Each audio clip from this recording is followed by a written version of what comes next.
Zhang Yi and Uncle Yu stood in the dim hallway of Building 25 as Zhou Kor entered, cradling Xia Li Mei's wailing infant. Uncle Yu, torn by grief and the fear that the child would not survive alone, hesitated to take responsibility. Zhang Yi, pragmatic and cold, argued that the only viable solution was to place the baby with a trustworthy family, promising to provide necessities after the looming battle ended. He reassured Uncle Yu that the conflict would soon subside, and together they resolved to entrust the infant to others. Taking the baby from Zhou Kor, Zhang Yi gathered 2 packs of diapers, 2 bags of formula, and a 10-pound sack of rice, slung a gun over his shoulder, and slipped into the silent corridors of Building 25. He descended the stairwell and headed for Building 18, the harmonious community, which still housed over 60 survivors. At the entrance he fired 2 warning shots, shouted for Li Jian to come out, and the gaunt, trembling man obliged. Cradling the swaddled infant, Zhang Yi explained that he was not there to slaughter but to entrust the child to the building's people, offering the baby as a bargaining chip for their continued survival. He warned that caring for the child would earn their safety, while any deliberate harm would incur his wrath. Li Jian, eyes alight with desperate hope, volunteered to become a wet nurse and protect the infant. Zhang Yi tossed his heavy backpack, filled with diapers, formula, and rice onto the ground, reminded Li Jian that a baby's flesh was plump and tender, and issued a final warning not to kill the child. With that, he turned and left, leaving Building 18's residents to shoulder the responsibility of raising the orphan while the neighborhood remained eerily quiet. Zhang Yi observed the transfer of the infant with detached finality. Li Jian called for a woman named Lu Mei, a recent mother who had tragically lost her own daughter, and with immense solemnity, he handed the baby to her. He impressed upon her that this child was now their collective life, a responsibility she accepted with tearful excitement, clutching the infant tightly to her chest.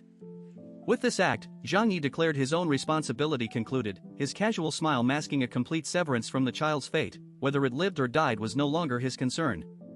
His focus then shifted to the emaciated man before him and the dilapidated structure of Building 18, prompting him to ask for a survivor count. Li Jian's cautious reply of 66 people elicited a strangely cheerful comment from Zhang Yi about the number's luck, a statement Li Jian could only nervously acknowledge. When Zhang Yi pointedly questioned their survival strategy and explicitly stated he would not provide them with food, Li Jian hesitated before voicing a steadfast, almost philosophical belief that where there is life, there is always hope and a way forward. Zhang Yi, in a mischievous and tempting tone, suggested the easy solution of scavenging the burned-out buildings he had created, a path Li Jian rejected with firm moral conviction, stating he would rather die with human dignity than start down a road that leads to certain destruction. This integrity genuinely surprised Zhang Yi, who admitted his admiration for Li Jian's character, a sentiment the other man returned by expressing his awe for Zhang Yi's ability to not only survive but thrive in the apocalypse. Emboldened, Li Jian made one final plea for Zhang Yi to lead and provide for the entire community, a request that was immediately and scoffingly shut down. Zhang Yi explained he was no savior, that large favors breed resentment, and his only ambition was to live well himself, dashing Li Jian's last hope and darkening his expression. Recognizing the man's spirit, Zhang Yi offered a different kind of opportunity. He theatrically reached into his large pocket, pulling out and tossing onto the frozen ground a bag of corn seeds. He continued rummaging, producing a diverse assortment of seeds and roots including wheat, rice, soybeans, potatoes, and sweet potatoes. He presented this as their chance, explaining they could attempt to grow crops to feed themselves or simply eat the offerings outright. The choice, and their survival, was now in their own hands. Having done what he deemed sufficient, Zhang Yi turned and left Building 18 without a backward glance. Li Jian was left dumbfounded by the seemingly impossible task, staring at the seeds scattered on the icy ground and questioning if anything could grow in such extreme cold. His answer came in the form of old Gu, a white-haired, 75-year-old retired agricultural professor who scrambled from the stairwell to frantically gather the precious seeds, stuffing them into his clothes for warmth. The old man stammered with excitement that there was a chance, a sliver of hope they had to try for, a belief that ignited a new, tangible hope within Li Jian, who quickly moved to help him protect their potential future. Finally free of the neighborhood's burdens, Zhang Yi returned to his apartment feeling a profound sense of relaxation. All grudges were settled, and with one final task looming, he envisioned a peaceful future with Zhou Kor. He found her just as she finished tending to Uncle Yu and was removing her mask.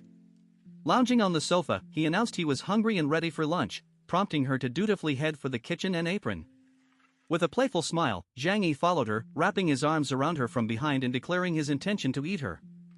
Her flustered protests about Uncle Yu being next door were met with assurances about the excellent soundproofing, and his playful insistence that his amorous advances would not interfere with her cooking duties. Zhang Yi awoke the next morning feeling incredibly refreshed and full of vigor, a stark contrast to Zhou Kor, who was so exhausted from their unrestrained night that she could barely get out of bed to cook. With the neighborhood conflicts now resolved, Zhang Yi felt a profound sense of relief and was in high spirits. He ate food taken from his alternate dimension and turned his attention to the matter of Su Hao's connections, knowing the anxious man would contact him soon. Su Hao, who had spent a terrified night believing he was poisoned, sent a message that very morning, desperately asking when they would go to meet his contact. Zhang Yi calmly invited him over to discuss the details in person. Upon arriving at Zhang Yi's fortified apartment, Su Hao was utterly stunned, his expression one of pure astonishment as he stepped into the 26 degrees Celsius warmth.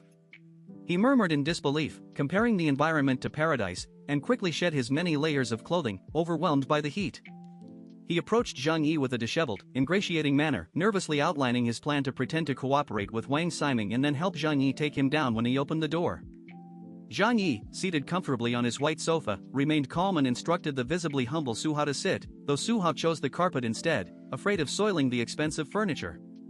Zhang Yi then demanded to see Su Hao's phone to review the chat history for himself, a request that immediately filled Su Hao with dread. When Su Hao hesitated and made excuses about the phone being dead, Zhang Yi's patience vanished. He pulled out a black pistol, pointed it at Su Hao's head, and coldly demanded compliance. Terrified, Su Hao handed over the phone, which Zhang Yi plugged into a power bank. Scrolling through the history, Zhang Yi discovered conversations dating back half a month, which detailed Su Hao's initial contempt and plan to have Wang Ximing help eliminate Zhang Yi and seize his safe house. The chat showed how Su Hao's assessment shifted as Zhang Yi's power grew, eventually proposing a joint effort to take him down, and confirming Zhang Yi's suspicion that the plan was always a trap. Confronted with the evidence, a deathly pale Su Hao desperately swore oaths of loyalty, claiming his insults were merely a ruse to mislead Wang Ximing, but Zhang Yi met his pleas with a disdainful scoff, demanding a more realistic explanation.